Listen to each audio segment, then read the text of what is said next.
The topics and opinions expressed in the following show are solely those of the host and their guests and not those of W4CY Radio, its employees, or affiliates. We make no recommendations or endorsements for radio show programs, services, or products mentioned on air or on our web. No liability, explicit or implied, shall be extended to W4CY Radio or its employees or affiliates. Any questions or comments should be directed to those show hosts. Thank you for choosing W4CY Radio. Are you a songwriter? Are you looking to turn your songwriting passion into a full-time gig? Whether you are just at the start of your songwriting journey or a seasoned industry professional, this show is made for you.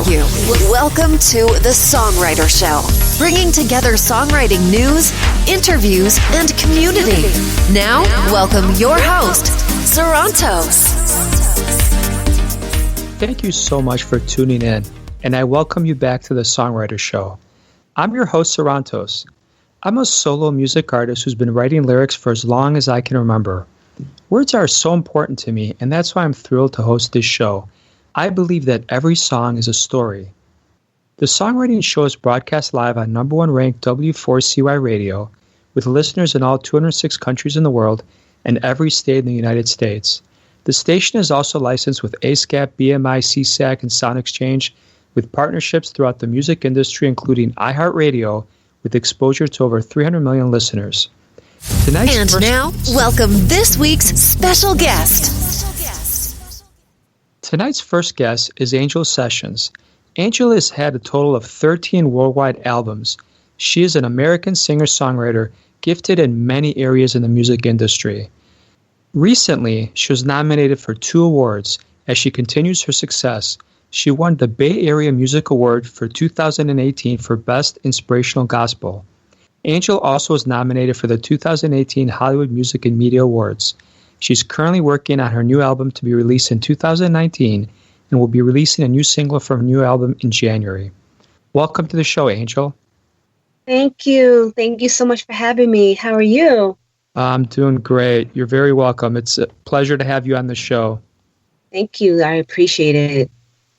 So tell me a little bit about this new single coming out. Has it been released yet, the one we're going to hear tonight, or is it coming out in January?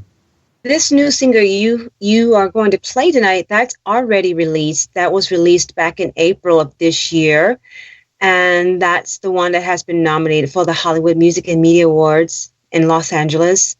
And it's also, praise God, it was on the ballot of the Grammys for the 61st Grammys for 2019. And so I'm hoping that the second ballot will be out next month. So hopefully, if it makes it and I get nominated for that song. But it's a beautiful song. It's a beautiful love song to my Heavenly Father that I wrote to. And many people have really, loved it and things like that. It had gotten over 22 million streams on SoundCloud. Wow. And yes. That's impressive. Yeah. And we've just been really pushing the record really hard. The new record that's coming out next year, you're speaking on, that is not released. It's called Missing You. My mom passed away this year for cancer. So that's a special song I wrote about her. That's coming out in January of next year. And it's just a love song for many people who have lost someone special in their lives. And that song will be released in January. Yeah, I'm very sorry to hear that. It's kind of sad, but where do you find inspiration in general? Is it from life events such as your mother passing away, or do you find it from anything? I find life events from a lot of situations regarding maybe my mom passing away. I've actually lost 3 loved ones this year. My mom, my aunt, and my best friend, all 3 died this year. So Missing You is a very deep song regarding that, and many others who have maybe lost something special, and just many other things that, I write songs about, like my walk with Christ, and just in general, just maybe what others can experience or can say I can definitely relate to that song.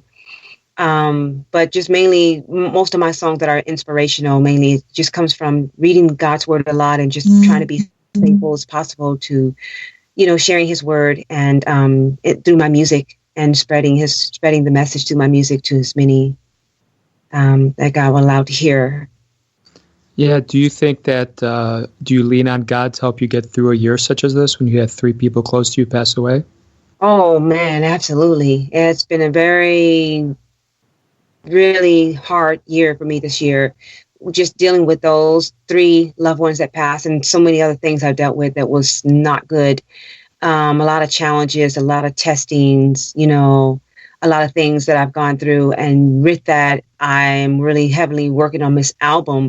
And a lot of the songs that's on this album in relations to a lot of things I've gone through this past year and inspires me to do a lot of writing. And I just put all my heart and feelings in these songs.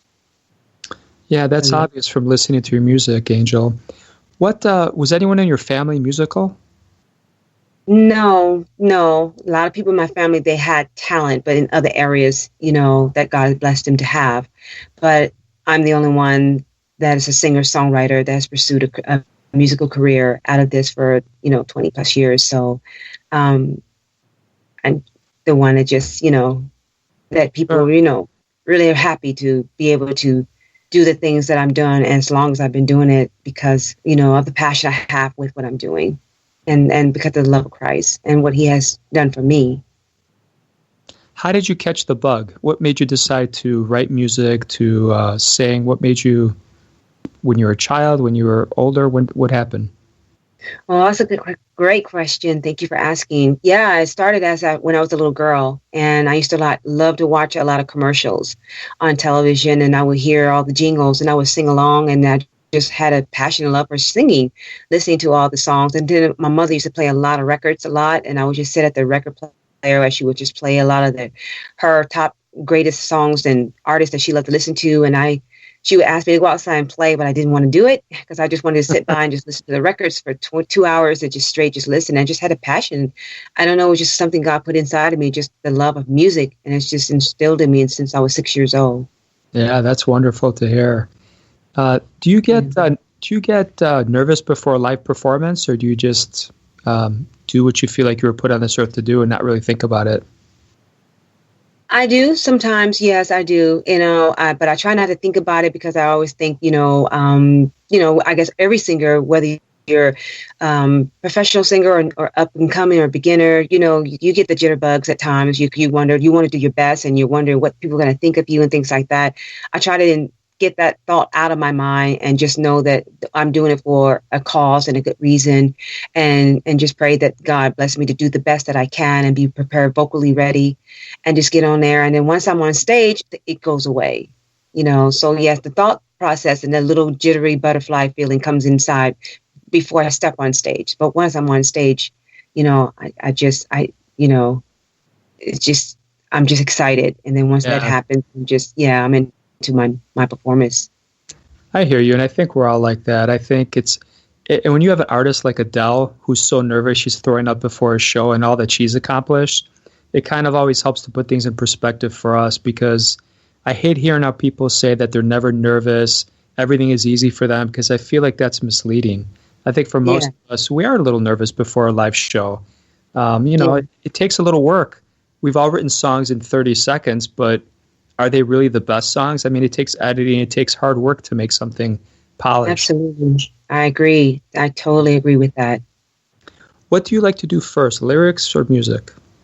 I wish I could say I create music. I, hear the music in my head, but I don't create the music. I mean, sometimes I've had an idea in my head and I would try to mimic or sing the music to the person, the music composer or producer to write the music. But a lot of times I do get the tracks first from someone, a friend of mine who composes the music or someone that I may meet and love their track. And then from that point, I will meditate on the music as I listen and then get inspired as I read God's word and pray, Lord, what should I say and what am I going to write about? And I want the melody to be right to fit, what I'm going to say as far as the lyrics is concerned, because I just don't write the lyrics. I write the melody with the lyrics, and it definitely has to fit the music like a hand in a glove to make it work together. I would never want to just put anything with a track that someone has composed beautifully and just put anything with it and it becomes a hot mess. So I always try to just make sure that when I'm writing something, it's a song. It's really up to my fans what they think of it, because it's not about what I think, but I try to give it my best and my all, and then hopefully that the listeners will love it. Well, your best is wonderful just from listening to some of your songs, but do you ever go back and forth with the producer and say, hey, I have a little melody, I have this idea, and it clashes with your music, and have them tweak it a little bit? No, not with me, because normally the tracks I get are already completed.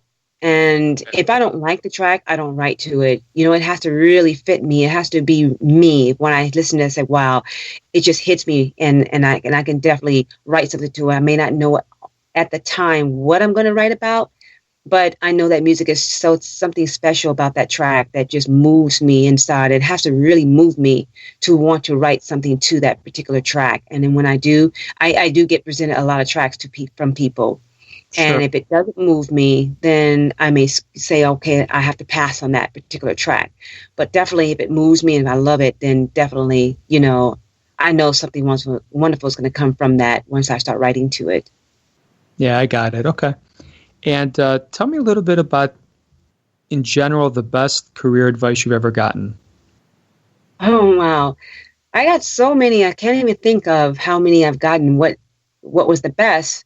But the main thing, I guess one of them I can truly say, and I remember my mother told me this, and I miss her so much. And this was one time when I was performing in Los Angeles, and I got booed. It was my first time, and thank God, the only time that I got booed on stage. I was really nervous, and I had, was auditioning in front of all these major labels. And there was one label that was looking at me because they wanted to sign me, but I had to wow the crowd. And I was extremely nervous, and I didn't do too well that night. And I got booed, and I cried like a baby. And I called my mom and told her about it. And she gave me a great advice. She said, when you sing, don't think about the crowd and what they're thinking about and how they are looking at you. Don't even look at them, she says. Just look over their head, close your eyes, she said, and just think about Christ. Think about why you're singing. Think about the gift he's given to you, and just sing and just give your all. So it's just you and God and no one else, and just feel what you're singing about. She says, and don't look at the person and wonder what they're thinking. And she said, and you won't be nervous, she said, and then act like they're out there naked or something. She said, she made me laugh when she said that. But it worked, and I had another opportunity at the same performance. It was not the same song, but another chance, because I thought that I would never be invited there again. And this time I did get an offer from another major label, and the crowd loved me, and it was exciting because I took her advice and started to do that. And I still do that now. I just think when I, get on stage, sometimes I just close my eyes and I'll just listen. I remember even hearing, what's his name? He's a great artist, Neo. He said that, and he said, just close your eyes, just meditate, and just think about, what you're singing about, and just don't focus on the crowd, things like that. And he reminded me of what my mother said, and I totally agree with that, and that's what helped me. Sure. Do you think, going a little bit off topic here, but what has been your experience? Do you think men and women get the same opportunities, equal pay in this industry, or do you think it's still a little skewed? I don't know. No one's ever spoken to me about that as far as, I might have heard a few stories here and there, but I just I don't try to get focused on that, because I don't know. It's hard to speak on that, except I just, I don't say it's to God be the glory. I don't know how to answer that question other than there's a lot of wonderful women, great, phenomenal female artists out there that are just as wonderful as the male artists. And totally, maybe we all should be paid, in my opinion, equal, because we're all artists. It shouldn't be a genre that we're male or female. We're all artists, and we all have a voice, and we all have, a gift. And it doesn't matter what your genre is. If you're an artist, things like that, and you have fans and followers and people that love your music, it would be wonderful. We're all paid the same. It should be that way, in my opinion. Yeah. Who's your favorite person to follow on Twitter? I don't know. I am following a lot of people on Twitter. I don't really have a particular favorite, but because I follow a lot of my family members, a lot of friends, you know. Nobody that you seek out that you're like, and you can't say me, of course. You have to say someone else. Well, I can definitely say my team, I got to give them props, Rodney Cruz and Demetrius Guidry, because they're so supportive of what I do. My daughter, Shardella Sessions, who is also my artist on my label, and then I can't let go of all my fans, all those who follow me. They're my fans that love my music. So there's more than just one for me, because I really appreciate them. Without them, I couldn't do what I do. Sure. Tell me about a time when things didn't go the way they wanted, like a promotion you didn't get or a project that didn't turn out the way you hoped. What did you do? How'd you react? Yeah, sometimes things doesn't always go the way I expect, and it can be a downfall. I can sometimes be very sad about it. And I always just have to go into closet, meaning in my heart, and just pray to my Heavenly Father, give me strength and help me to understand and help me not to look at that as that's the end of the world. And most of all, just continue to pursue whatever it is I'm doing, and say it wasn't my time, or for that to happen, or maybe it wasn't God's will for that to happen. And there's a reason for everything, and just continue to just stay focused and do whatever I'm doing and move forward. That's how I look at things now, because it's not going to always go your way, no matter how hard you try and you want it to work out. And things doesn't always fall on our laps when we want to. And I always say, if there's a reason for that, well, to God be the glory. Maybe that's not what God had for me, and maybe another time. And I just keep focusing and keep doing what I'm doing. Yeah, that's wonderful advice. And it's good that you have such a supportive partner, because people that I've realized that have a little bit of faith in God and know that He's always there for them in spite of the good and the bad, they seem like they don't get fazed as much as other people that might not have a friend or someone like that in their corner. Yeah, it's definitely, you got to have a supporter team factor, and whether it be your family or best friend, or if you're in a label or company or whoever it is that's supporting you, to have someone that's there in your corner to encourage you, because it's a dark world out there. It's really hard at times when you just feel alone, and you don't have that support factor, when everything is, like you said, doesn't always go your way. How do you accomplish? How do you continue? How do you go on? Do you quit? And it's not in me to quit, because it's just the passion I have for what I do. And something good could come from the situation. And sometimes I have to look for the good into that the bad is, and look at the good from that, and not focus on the negative. Sure. Are there any apps on your phone that you can't live without that help you make music or melody or anything that you want to share with us? No apps like that. Okay. No, I just, most of the time I just do all my own writing in my head, things like that when it comes to any tracks I get, but I don't have any apps. I wish I did. I wish I had an app that I can create music and produce it before I have to go in the studio to already have it laid out ideal. But you know what? Now that you asked, I can say one. It's not an app, but it's my recorder. I use that a lot because I'm always recording my vocals and my song to keep my melody in check, so I won't forget the song. And I'm practicing, like a song I'm working on now to complete my album for next year. And I'm working on that song. So I always use, my recorder and put my melody down, and then go back and re-listen so I can kind of remind myself and be prepared for the studio. So, that's one. Okay. That's my favorite. That's a godsend. That's a great app. Okay, before we listen to your song, tell us about, I'd like to ask every songwriter, any scams you want to warn the rest of us about that you've fallen for? A scam? Yeah, like a scam trying to take advantage of you financially or just anything. My. My company and I just went through that, a situation. I don't want to say name, but it's going to come out eventually. And we went through an awful situation, and where they were trying to take control of my music and claim it theirs and do what they were trying to do with it and upload it and make money from it and not pay me. Was it a label, or was it a marketing company or manager? No, not a label or manager. We have our own label. Atlas Lee Entertainment is my label, but it was a distribution. it was a middleman distribution, pretty much, they call themselves a distribution. Yeah. And they were really taking me and my company through some ringers, and we're still currently dealing with that situation now, and giving it in God's hand, and God has been blessing us to work at a lot of situations, and we've had some support from so many wonderful people in the industry that have supported us along the way to help us through this. And when it's said and done, it's really going to get out there to support and help others not to have to face that same situation I had to face and my label had to face. Because it's a terrible situation when it's something belongs to you and they're trying to take from you.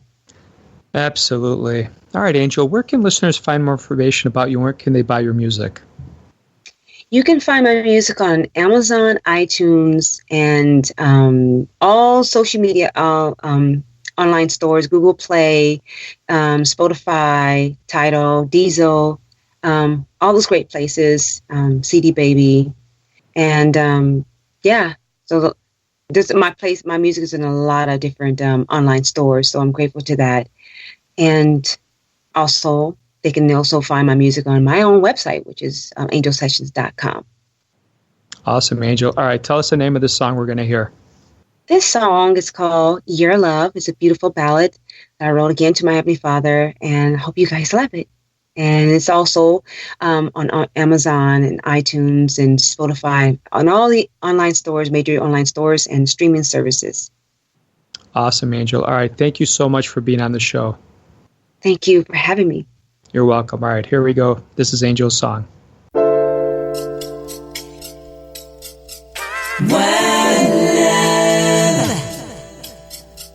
One love. One love. I'm so in love with ya. I'm so in love. I'm so in love with ya. I'm so in love. I'm so in love with ya. I'm so in love. I'm so in love with ya. I'm so in love. I need your love. I yearn your love. I want your love. I've got your love. I need your love. I yearn your love. I want your love. I've got your love. Not a moment when I wake, I don't think of you.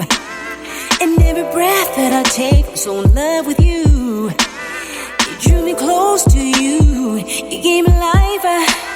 Through my awful wrong, you sacrifice. You're my light burning bright so that all can see. You're the light burning bright right inside of me. There's no one in the world like you. You're the only one, just you. Over, I'll say it. Over, I'll say it. You got love, yeah, love. I got your love. I need your love, yeah. I yearn your love. I want your love, yeah. I got your love. I need your love, yeah. I yearn your love, yeah. I want your love, yeah. I got your love, yeah. Not a moment when I wake, I don't think of you. And every breath that I take, I'm so in love with you. You drew me close to you. You gave me life. Through awful wrong, you sacrificed, yeah. You're the light burning bright so that all can see. That you're the light burning bright right inside of me. There's no one in the world like you. You're the only one, just you. Over,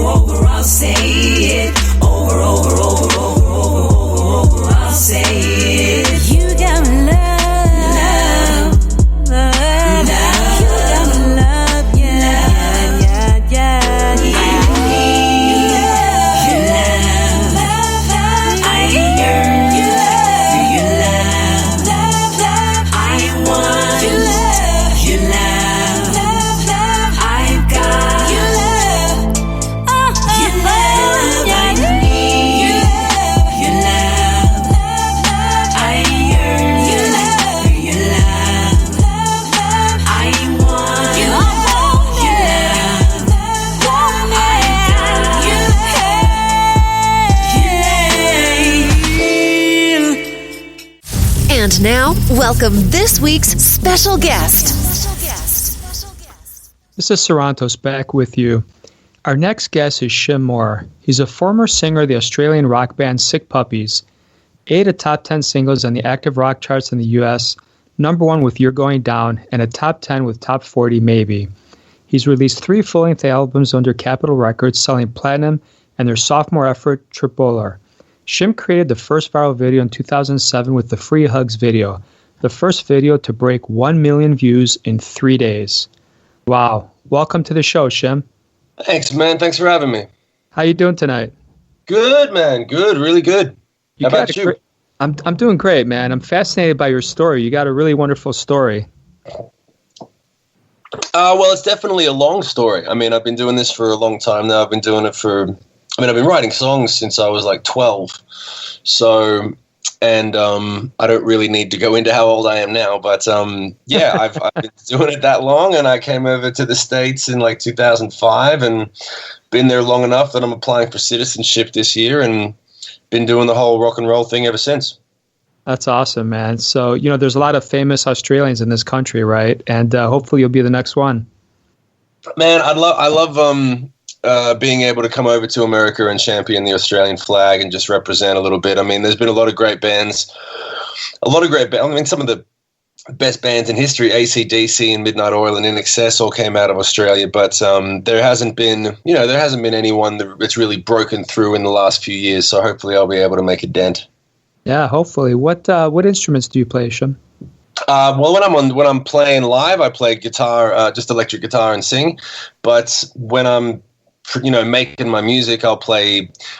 I can play piano and bass and drums and sing all the harmonies and do all that jazz. But when it comes to programming anything else like synthesizer stuff or pads or sometimes you'll find some good string patches and some good bell brass and stuff. So you program it up, and I mean I don't know if that falls under the umbrella of playing it, but yeah, just like I can get a sound out of anything. Okay. What's your fondest musical memory growing up? That's a good question. I think probably one of the most probably my fondest memories is the first time that the way that Sick Puppies kind of formed was because when you get to school, when I was in high school and I was like 14, you get to school at the start of the day before school starts, and you go and you put your name at the music rooms to come in at recess or lunch if you wanted to play drums or plug your guitar in and play loud if you wanted to use the room. And so I would go in every morning and I'd play drums and put my name in to play drums in recess or lunch. And then this girl walked in one day, and it was Emma, who wound up being the bass player in Sick Puppies. And she said, I booked the room, and it turns out we had double booked it and the teacher had made a mistake. And so she asked me if I knew any Silverchair songs, which I knew all of them because it was my favorite band. And I counted us in, and we played a couple of Silverchair songs from top to bottom, and it was the first time that I'd ever jammed. Up until then, I'd just been playing by myself with my acoustic and sort of writing songs and learning Silverchair songs. But it was the first time that I ever played with someone, and we played a song from the beginning to the end. We both knew all the changes. We didn't have to stop and start, and it was really kind of like a weird out-of-body experience. And we just kept playing Silverchair songs and Grinspoon and Green Day songs until eventually we just sort of said, "Do you want to start a band?" But that was definitely a sort of turning point for me.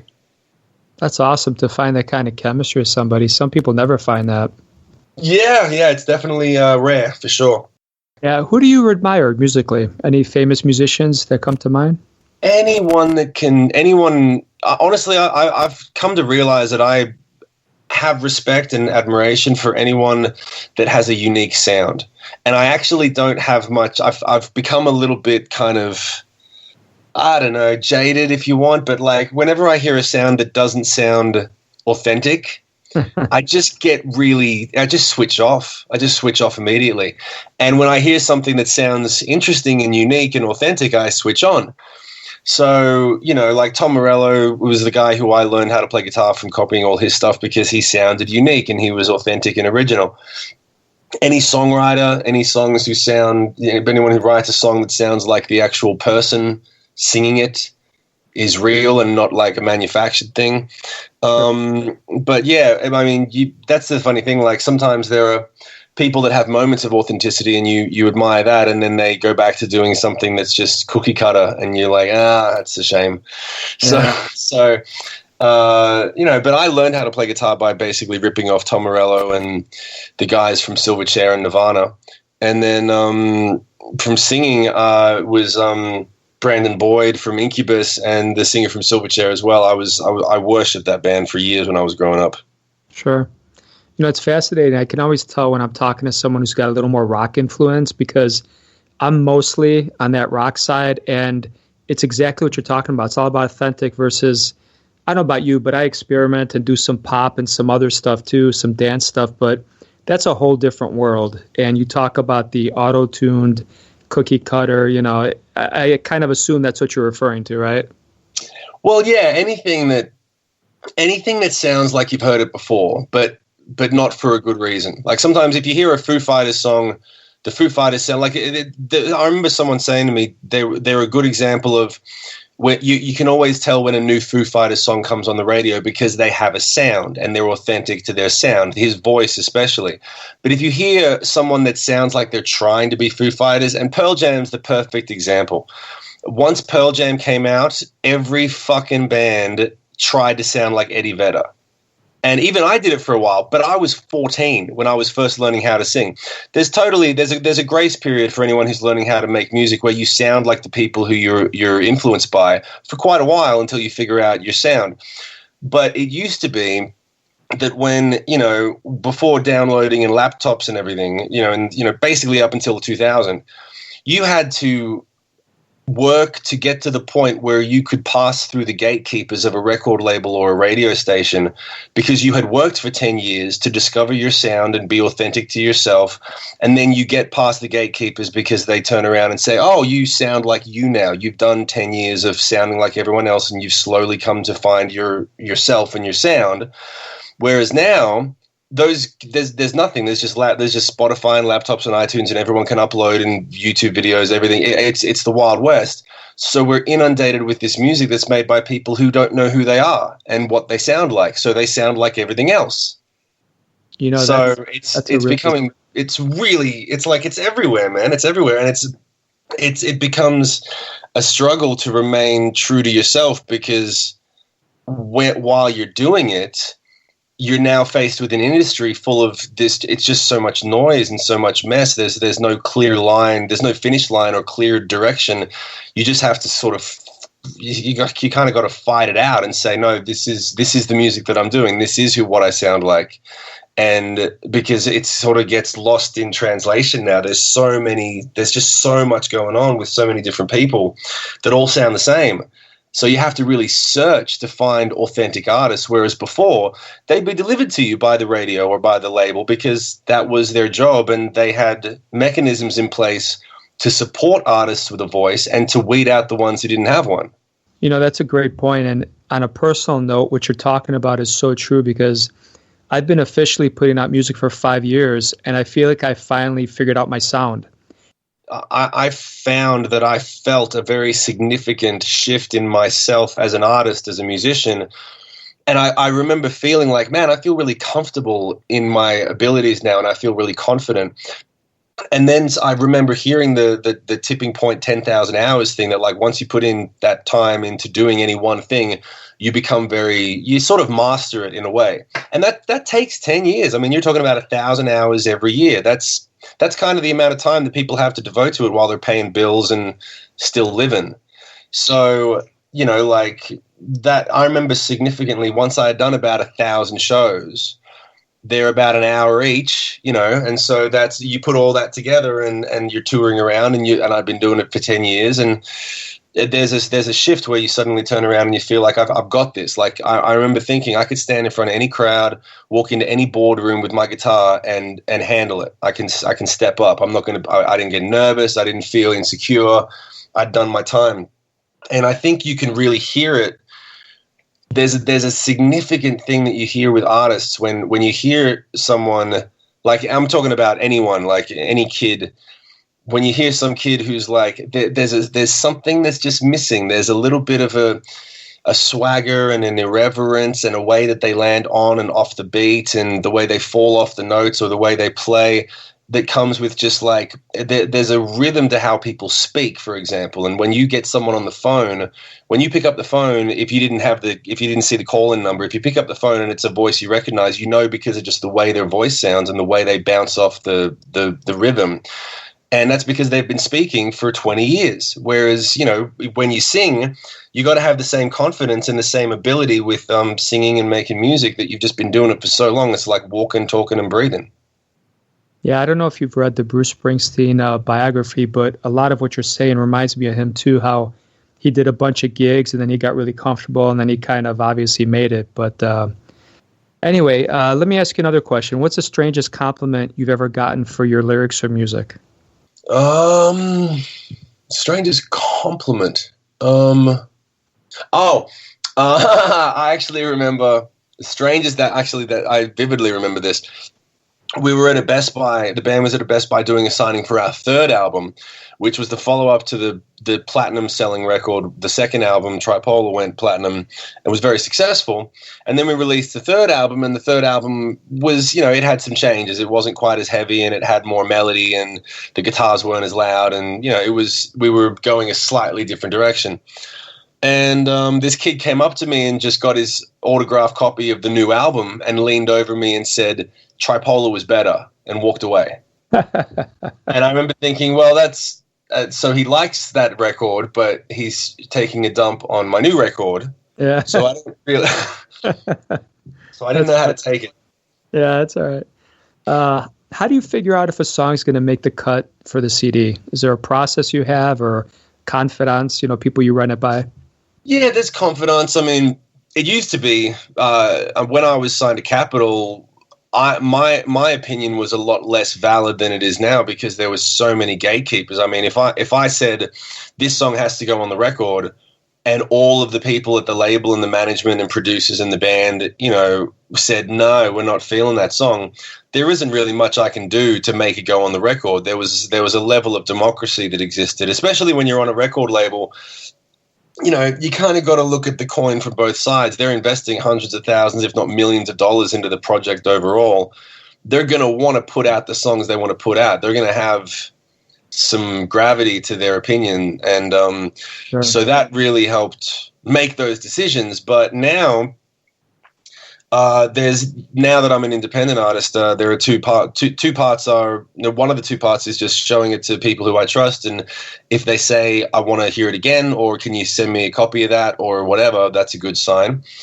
I always show it to any kids that are in my extended family, like my little cousins and stuff that are like between 5 and 10, because they'll tell you the truth. And and they're still rock kids, but like if they like it, they'll start dancing. And if they don't like it, they'll just walk away. Yeah. And so that's always interesting to hear. And, you know, both of the singles, the first single off my record, Hallelujah, was the first song that everyone came back to me when I sent them some songs, and they all said that I want that Hallelujah song. That's a great song. So that was what helped pick that as a single. And the same thing with Crucified. They kept asking to hear the song again.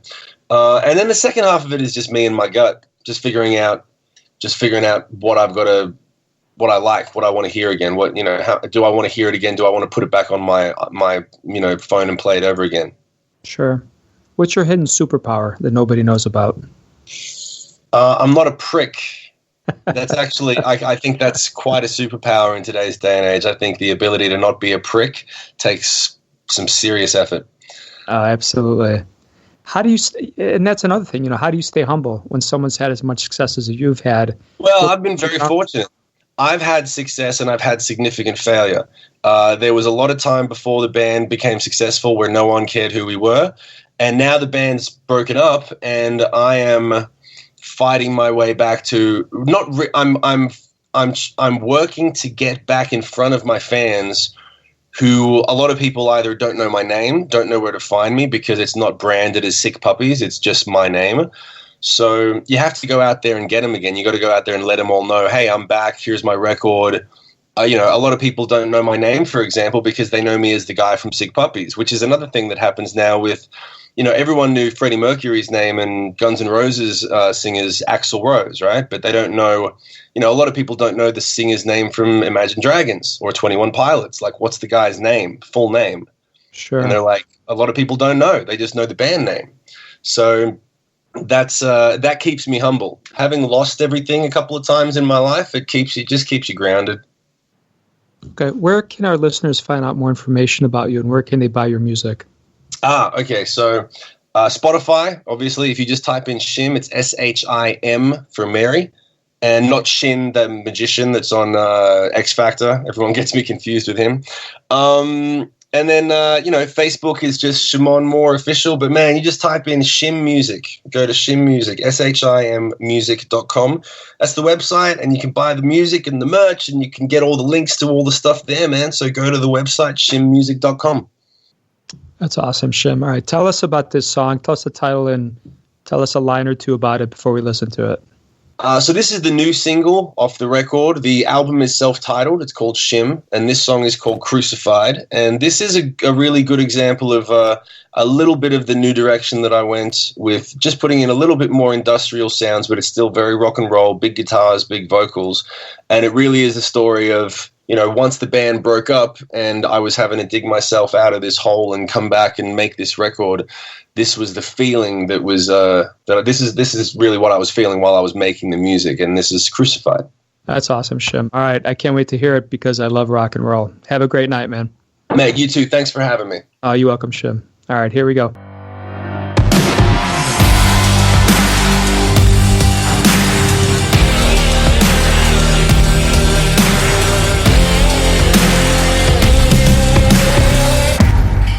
They got coffins for sale on the edge of LA. They come in satin, drenched, spirit broken, double wide. Half for your body, half for your mind. And trying to make sense of senselessness was recklessness, till I finally realized I'd spent half my life trying to alchemize truth out of lies. Oh no, here we go. Guess I should've known. Now that I've been crucified, I'm buried and brought back to life. Give me a fair shot, what you got? I hope you said your goodbyes, 'cause I'm going off the rails this time. I'm never getting off this ride. Strung on a wire, burning the fire.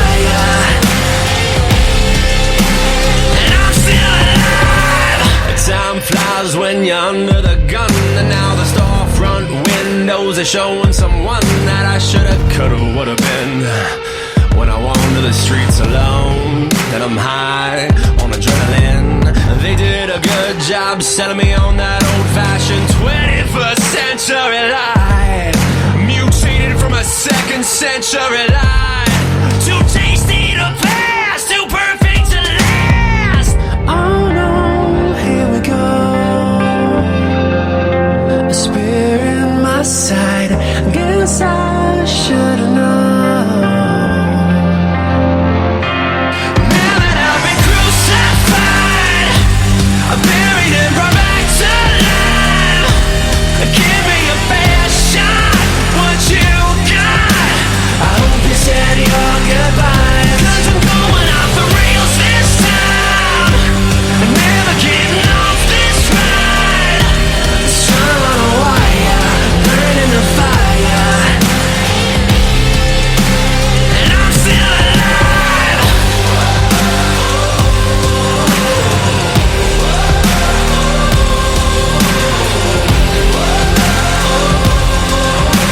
I was crucified, but I'm still alive.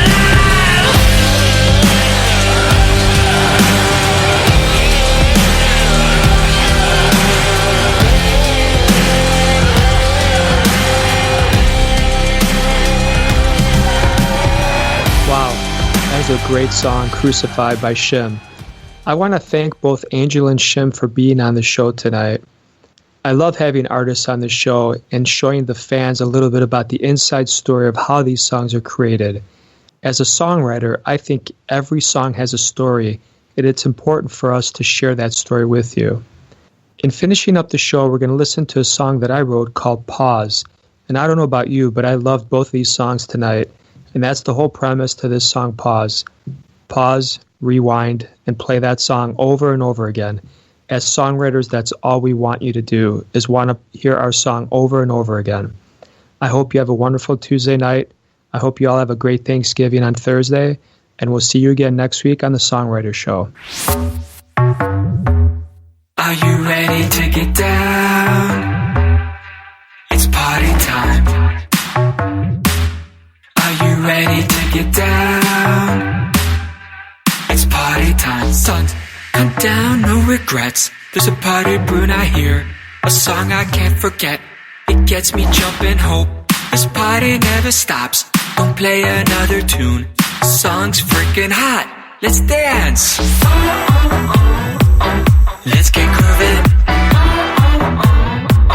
Let's get moving. Let's get bouncing. Let's get down.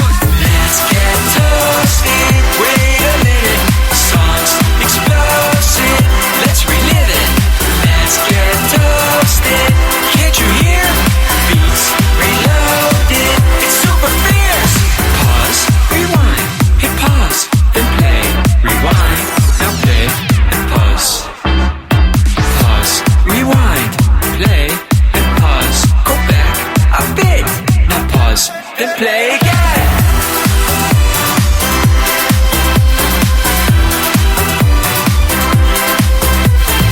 Moon is howling loud, beat owns the room crowd. Rocking hard, song pulses to the moon.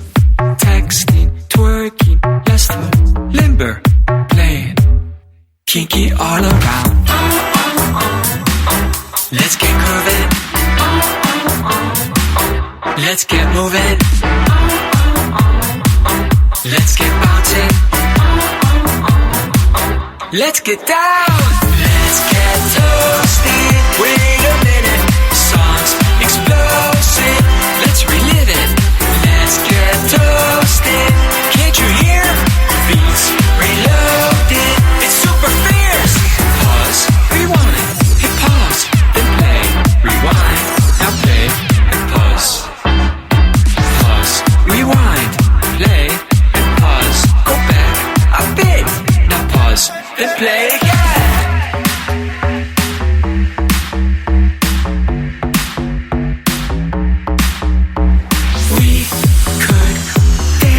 All night in the dark together. I wish this song could go on forever.